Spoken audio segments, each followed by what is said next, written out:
I don't think that it's any secret that I highly value the muscles that you get from training your arms.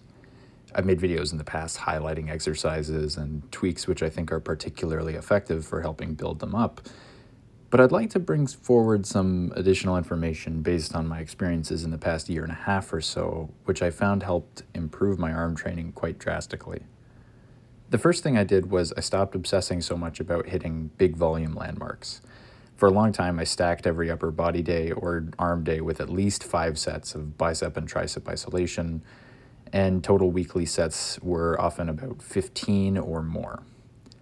Though this wasn't completely without its benefits, it did have a few notable downsides. The first of which is that I was often running exercises as a double progression, adding reps to certain sets and rep thresholds, and then increasing the load. The amount of effective stimulus on a per set basis actually became weaker with time. Essentially, I was turning my arm workouts into an endurance test, while the effectiveness of the workout dropped from week to week, causing stalled progress. The second is that it became very easy rather, to mentally clock out of sets, because I knew that they weren't going to be the hardest. In my opinion, presence of mind when training is absolutely vital to getting your best results. And the more mentally engaged you can be with your workout sets and reps, the better your outcomes will probably be. This is because it will increase the quality of your training and allow you to get more out of the same amount of work. The third thing that I was doing is that doing all that volume was frankly way more time consuming than I would have liked. And I found that I was often spending more time on my arms than my torso, despite my torso seeing what, in my opinion, were better results. It was also unnecessarily tiring and left me feeling quite deflated after many sessions. Instead, for the past year or so, I've instead chosen to focus on fewer sets and a high degree of presence for each set, keeping a strict presence of mind in technique and forcing my sets to be higher effort endeavors. This has led to a slightly better rate of growth, anecdotally, but notably less boring training and more clear progression on my key lifts. The second thing I considered was my forearms and the role that they play in my physique. For a very long time, my forearms have been a notable weak point, as they are fairly long and thus take longer to fill out. I also neglected any kind of direct forearm training, as I found it both boring and painful to my weak wrists. The way I solved this, and I'm continuing to solve this, is twofold. Firstly, I made sure to always include in my program some kind of reverse curl or hammer curl.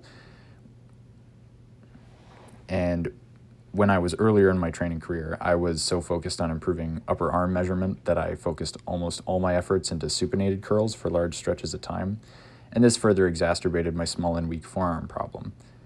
Bringing in these forearm and brachialis biased curls has done wonders for rounding out my arm aesthetics and giving me a more jacked look in clothes in particular. Secondly, in a more recent addition, I began including rice bucket training. This is really a game changer if you're prone to pain or discomfort in the joints of your hands, wrists, and elbows. The rice bucket gives you a way to flush your forearms with blood by performing concentrics of any movement against resistance. In particular, I found that the rice bucket is super useful for training finger extension, wrist circles, finger spreads, and supination. All of these exercises have notably increased the size and definition of my extensor muscles, and I couple them alongside other rice bucket exercises which train the forearm and finger flexors for a well-rounded forearm development. I've also found that this has indirectly helped my presses and tricep extensions, as it's cleared up some of the less than savory feelings I've had in my left elbow.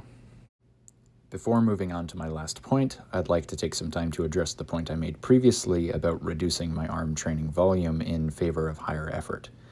I'm not trying to say that high volumes and presence of mind or effort are a matter of picking only one or two. It is very much possible to do your exercises with a high degree of effort, a high degree of control, and high volume. I would, however, encourage you to think about the benefits and use cases of manipulating these variables to better suit your needs. It might be that in order to save time, you increase intensity and reduce volume, or in order to save on fatigue on joints and connective tissues, you decrease intensity and increase volume.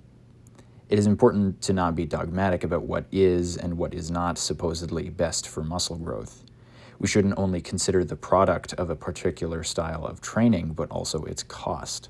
These costs are different for each lifter. Training costs time, physical fatigue, and willpower, and it pays out in stimulus and adaptations.